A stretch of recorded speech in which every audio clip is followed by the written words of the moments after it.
Hey guys, again welcome back to my channel. Rudram അഭിനയിച്ചിരിക്കുന്നവർ നമ്മുടെ രാജ്ബി ഷെട്ടി, അപർണ ബാലമുരളി, ഇവർ രണ്ടുപേരാണ് മെയിൻ ലീഡ് റോൾസ്. പിന്നെ വേറെ കുറച്ച് ആൾക്കാരുണ്ട്, എനിക്ക് ആരുടെയും പേരെങ്ങനെ കറക്റ്റായിട്ട് അറിഞ്ഞൂടാ, ഐ എം സോറി. ഒരു പട്ടിക്കുട്ടിയുണ്ട്, ഭയങ്കര ക്യൂട്ടായിട്ടുള്ള ഒരു പട്ടിക്കുട്ടി, അതും പൊളിയായിരുന്നു. അപ്പം written and directed by Jisho Lon Antony, cinematography by Sajad Kakku, edited by Bhavan Shreekumar, music by four musics. ആരാണെന്ന് എനിക്ക് അറിയാൻ അറിഞ്ഞൂടാ. ഫോർ മ്യൂസിക്സ് ആരൊക്കെയാണ് കൊളാബ് ചെയ്ത് അങ്ങനെ ഒരു സംരംഭം ഉണ്ടായെന്ന് എനിക്ക് അറിഞ്ഞൂടാ. പടം കൊള്ളാം, എനിക്കിഷ്ടപ്പെട്ട്. ഞാൻ ഹാപ്പി ആട്ടെ ഈ പടം കണ്ടതിൽ. കാരണം ഒരു എന്താ പറയുക, നമുക്ക് ഭയങ്കര ക്യൂരിയസ് ആയിട്ടുള്ള എന്താണ് സംഭവം എന്ന് അറിയാനായിട്ടുള്ള, ഇവരെന്തൊക്കെയാണ് കാണിച്ചു കൂട്ടുന്നത്, ഈ ക്യാരക്ടർ എന്താണ് കാണിക്കുന്നത്, അപർണ ബാലമുരളി എങ്ങനെ എവിടെ പെട്ടു, അങ്ങനത്തെ ആ ഒരു കുറേ കാര്യങ്ങൾ നമുക്കിങ്ങനെ തോന്നും. പടം ഫസ്റ്റ് ഹാഫ് ബ്രില്യൻ്റ് ആയിരുന്നു. ഫസ്റ്റ് ഹാഫ് കിട്ടില്ല, ഫസ്റ്റ് ഹാഫ് ആയിരുന്നു. നമുക്കിങ്ങനെ എന്താ ഒരു ഇനി എന്ത് എന്തെങ്കിലുമൊക്കെ പെട്ടെന്ന് ആക്ക്, ഇത് ഒന്ന് പെട്ടെന്ന് റിവീൽ ചെയ്യണേ, ആ ഒരു ഇതായിരുന്നു ഫസ്റ്റ് ഹാഫ് മൊത്തം. അപ്പം ട്രെയിലർ കണ്ടപ്പോൾ എനിക്ക് ഒരു പിടി ഉണ്ടായിരുന്നില്ല. ട്രെയിലർ കണ്ടപ്പോഴത്തേക്കും പുള്ളി ഒരു സൈക്കോ കഥാപാത്രം പോലെ ആയിരുന്നു എനിക്ക് തോന്നി ട്രെയിലർ കണ്ടപ്പോൾ തന്നെ. പുള്ളി ഒരു ഡോക്ടറാണ്, ഡോക്ടറിന് എന്താ പറയാ, പിന്നെ അപ്പുറത്ത് വേറെ കുറെ കാര്യങ്ങളൊക്കെ ആയിട്ട് പോകുന്നത്.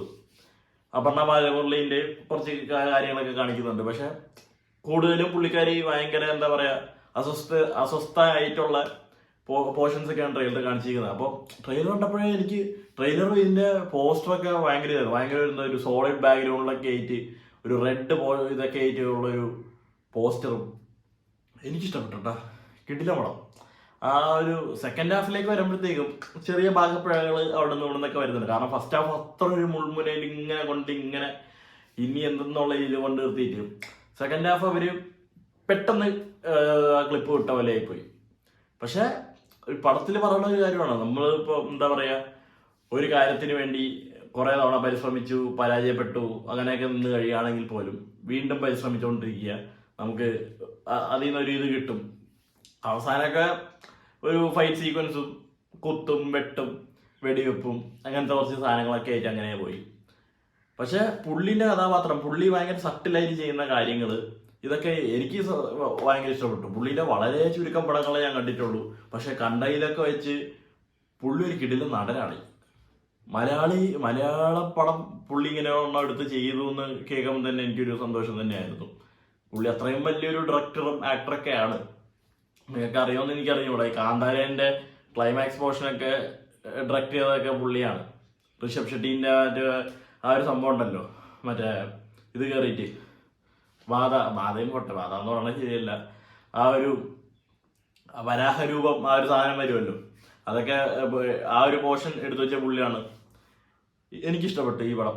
അപർണ ബാലമുരളി ആണെങ്കിലും പുള്ളിക്കാരിന്റെ സംഭവങ്ങളൊക്കെ നല്ലതാണ്, പുള്ളിക്കാരിന്റെ ആക്ടിങ്ങും കാര്യങ്ങളൊക്കെ നല്ലതാണ്. പക്ഷെ എനിക്ക് പേഴ്സണലി പറയാനുള്ള ഒരു കാര്യമാണ്, ഞാനും നിഖിലേട്ടനും കൂടി ഇരുന്നാണ് ഈ സിനിമ കണ്ടത്. അപ്പോൾ പുള്ളിയും പറഞ്ഞൊരു കാര്യമാണ്, പുള്ളിക്കാരിന്റെ ഫിസിക് ഒന്ന് ശ്രദ്ധിക്കണം. അത്യാവശ്യം ഒന്ന് എന്താ പറയാ, ഭയങ്കര ബൾക്കേറ്റിരിക്കുന്ന പോലെ തോന്നുന്നുണ്ട്. മുമ്പൊക്കെ ഭയങ്കര ക്യൂട്ടായിരുന്നു, നമ്മുടെ സൺഡേ ഹോളിഡേയിലൊക്കെ ഭയങ്കര ക്യൂട്ടായിരുന്നു പുള്ളിക്കാരി. ഇപ്പോൾ എത്തുമ്പോഴത്തേക്കും വല്ലാണ്ട് ബൾക്കാവുന്നുണ്ട് എന്നുള്ള ഒരു പേഴ്സണൽ അഭിപ്രായമുണ്ട്. കാരണം ഇങ്ങനത്തെ ഒരു കഥാപാത്രത്തിന് ഒന്ന് പുട്ട് ഫോർവേഡ് ചെയ്യണമെങ്കിൽ അത്യാവശ്യം ഒരു ഫിസിക്കൊക്കെ ഉള്ള ഒരാളാണെങ്കിൽ സെറ്റ് ആയിരുന്നേനെ.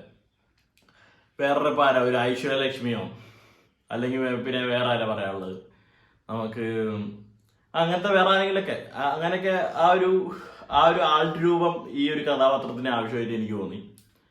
ധൂമത്തിന്റെ കാട്ടമൊക്കെ എന്തുകൊണ്ടും കിടിലൻ പടമാണ്. ധൂമൊക്കെ അവസാനം ചിരി വന്ന് കിടന്നു പോയ പടമാണ് അതൊക്കെ. ഇത് പൊളിയായിരുന്നു. അപർണ ബാലമുരളി കൊള്ളാം, അടിപൊളി പടം. എനിക്ക് ആ ഒരു മോട്ടീവും ഉണ്ട്, നല്ലൊരു മോഡൽ. എനിക്ക് സെക്കൻഡ് ഹാഫ് പകുതി ഹാഫ് ഒരു പേടിയുണ്ടായിരുന്നു, മോട്ടീവിന് വല്ല മോട്ടീവി കൊണ്ടെത്തിക്കോ അങ്ങനെ തോന്നിപ്പോയി. പക്ഷെ അതല്ല, നമ്മള് സോഷ്യലി കേൾക്കുന്ന സൊസൈറ്റിയിൽ നടക്കുന്ന കുറെ കുൽസിത കാര്യങ്ങളൊക്കെ അവര് ഇങ്ങനെ എടുത്തിട്ട് ആ ഒരു രീതിയിലാണ് എഴുതിയിരിക്കുന്നത്. സോഷ്യലി നടക്കുന്ന ഒരു പ്രശ്നത്തിനെ ഇതിലേക്ക് എടുത്ത് കാണിച്ചിരിക്കുന്നു. അത് എത്രത്തോളം ഒരു ചെറിയൊരു കൊച്ചിൻ്റെയോ അല്ലെങ്കിൽ വലിയൊരു മനുഷ്യൻ്റെയോ മനസ്സിൽ ഇതൊക്കെ ഉണ്ടാക്കും. എന്താ പറയുക, അതിന് സാഹിത്യം വിളമ്പാൻ തുടങ്ങിയുള്ള പ്രശ്നമാണ്. ഈ കൊച്ചു കുട്ടികൾക്കൊക്കെ ഒരു ട്രോമ ഉണ്ടാവുമല്ലോ ചെറുപ്പത്തിൽ, അവർക്ക് പറ്റുന്ന കാര്യങ്ങൾക്ക്. അങ്ങനെയൊക്കെ നമ്മൾ കുറേ കേട്ടിട്ടുണ്ട്. എൻ്റെ ഒരു ഫ്രണ്ടിന് ഈ ഒരു സംഭവം പറ്റിയതായിട്ട് ഞാൻ കേട്ടിട്ടുണ്ട്. അതെന്താണെന്ന് ഞാൻ റിവീൽ ചെയ്യുന്നില്ല, ഞാൻ അത് ഡിസ്ക്ലോസ് ചെയ്യുന്നില്ല. സ്പോയിലറായിട്ട് ഈ വീഡിയോ ചെയ്യാനും എനിക്ക് താല്പര്യമില്ല. അപ്പോൾ പറ്റുകയാണെങ്കിൽ നിങ്ങൾ വോയിസ് ചെയ്യാൻ നോക്ക്. വല്ല കിട്ടില്ല പടം. ഒരാഴ്ച ഈ പടം കാണുള്ളൂ, ഉറപ്പാണ്. അടുത്ത ആഴ്ച മാരക റിലീസുകളൊക്കെയാണ് വരുന്നത്. അപ്പോൾ ഈ ഒരു ആഴ്ച ഈ പടം കാണുള്ളൂ.